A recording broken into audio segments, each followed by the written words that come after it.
어제 우리는 주님께서 모세보다 뛰어나다라는 말씀을 들었습니다. 모세는 하나님의 종으로 신실하였고 우리 주님은 하나님의 아들로 신실했다고 했습니다.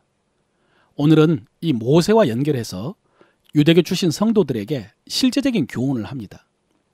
그것은 그 모세 시대에 광야 40년 동안이죠. 이스라엘 백성들이 마음을 완고하게 했던 것처럼 그렇게 마음을 완고하게 하지 말라라는 교훈입니다. 그때 마음을 완고하게 했던 백성들은 다 멸망해서 가나안에 들어가지 못했다는 것입니다. 그것이 하나님의 역사였고 하나님의 법칙이었다는 것이죠. 그러니 지금 다시 유대교로 돌아가려고 하는 성도들에게 조심하라고 경고를 합니다. 그러므로 성령이 이르신 바와 같이 오늘 너희가 그의 음성을 듣거든 광야에서 시험하던 날에 거역하던 것 같이 너희 마음을 완고하게 하지 말라. 내가 노하여 맹세한 바와 같이 그들은 내 안식에 들어오지 못하리라 하였느니라. 이런 말씀이 오늘 본문 속에 가득합니다. 형제들아, 너희는 삼가 혹 너희 중에 누가 믿지 아니하는 악한 마음을 품고 살아계신 하나님에게서 떨어질까 조심할 것이요 그랬고요. 또 듣고 경노하게 하던 자가 누구냐? 모세를 따라 애굽에서 나온 모든 사람이 아니냐? 또 하나님이 40년 동안 누구에게 노하셨느냐? 그들의 시체가 광야에 엎드러진 범죄한 자들에게가 아니냐? 또 하나님이 누구에게 맹세하사 그의 안식에 들어오지 못하리라 하셨느냐? 곧 순종하지 아니하던 자들에게가 아니냐? 그랬습니다. 반복된 말씀이 완고, 경노, 안식에 들어오지 못하리라 이런 말씀입니다.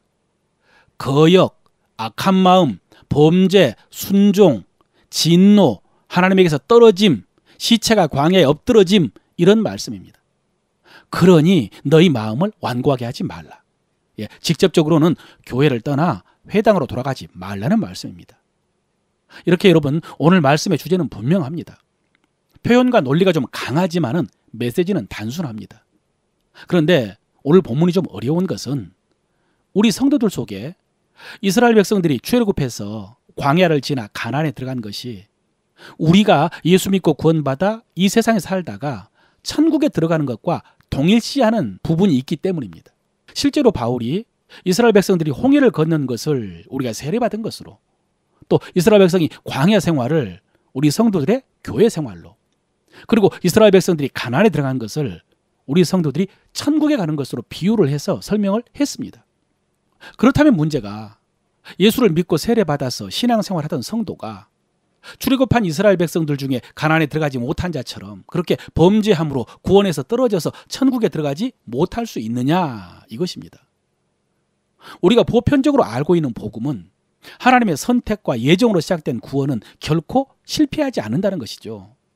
영원히 온전케 하신다라고 했고 또 우리를 결코 떠나거나 버리지 않으신다 이런 복음인데 그런데 우리는 어떻게 되느냐 이것이죠.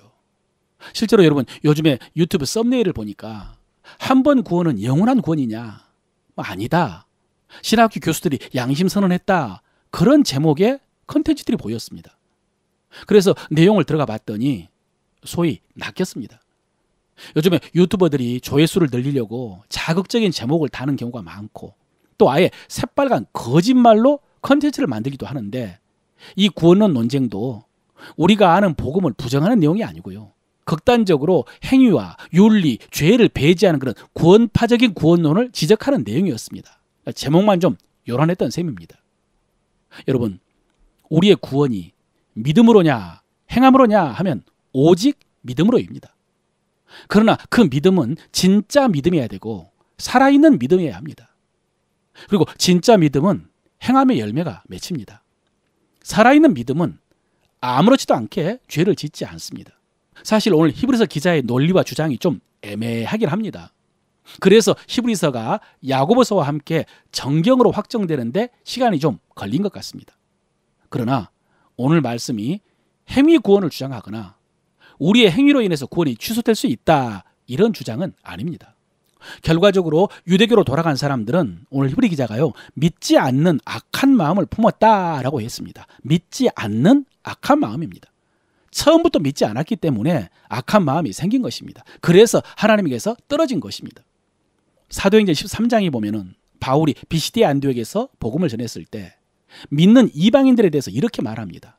영생을 주시기로 작정된 자는 다 믿더라. 반대로 시기가 가득해서 복음을 반박하고 대적하는 유대인들에게 바울이 이렇게 말했습니다. 너희가 복음을 거부함으로 영생 얻기에 합당하지 않은 자로 자처했다. 복음을 거부한 것은 영생 얻기에 합당하지 않은 자로 자처한 것입니다.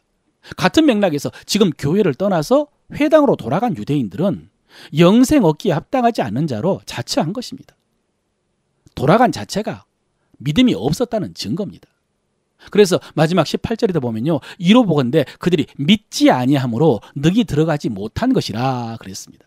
그러므로 우리가 믿고 신앙생활하다가 연약함으로 구원에서 떨어질까 걱정하지 않아도 되고요. 대신 오늘 말씀 가운데서 우리가 주의 깊게 드려야 될 말씀이 이것입니다. 오늘 13절입니다. 오직 오늘이라 일컫는 동안에 매일 피차 권면하여 너희 중에 누구든지 죄의 유혹으로 완고하게 되지 않도록 하라, 이 말씀입니다. 여러분, 이 말씀은 먼저 우리가 영원한 구원을 얻었다고 해서 방종하지 말라는 말씀입니다. 특히 죄의 유혹에 대해서. 여러분, 믿는 우리가 성도가 범죄했을 때 광야 이스라엘 백성들이 가나안에 들어가지 못한 것처럼 그렇게 천국에 들어가지 못하고 멸망하는 것은 아니지만, 그렇다고 해서 아무렇지도 않는 것은 아닙니다. 우리가 믿음으로 죄 용서받고 구원받았다고 해서 죄가 우리 삶에 아무런 영향을 미치지 않는 것은 아닙니다. 우리 안에 계신 성령님께서 우리를 정죄하지는 않지만 그러나 근심하십니다. 그리고 성령의 근심이 되는 그 자녀들을 하나님께서는요, 더 혹독하게 징계를 하십니다. 그러므로 우리는 오늘 매일 피차 권면하여 죄의 유혹에 빠지지 않도록 해야 됩니다. 먼저 오늘이라고 했습니다. 여러분, 오늘입니다. 매일이라고 했습니다. 어제까지, 오늘까지 승리했다고 끝이 아닙니다. 매일매일 경계해야 됩니다. 깨어 있어야 됩니다. 선조로 생각하는 자 넘어질까 조심하라고 했습니다. 오늘까지 서 있었다고요? 내일도 자동적으로 서 있을 수 있는 것은 아닙니다. 또 피차 권면하여 그랬습니다. 예, 나 스스로도 오늘 매일 경계를 해야 될 뿐만 아니라 다른 지체들의 형편과 믿음도 돌아보면서 권면해야 됩니다. 피차. 그래서 약해지지 않도록, 굳게 설 수 있도록 피차 격려하고 피차 중보해야 됩니다.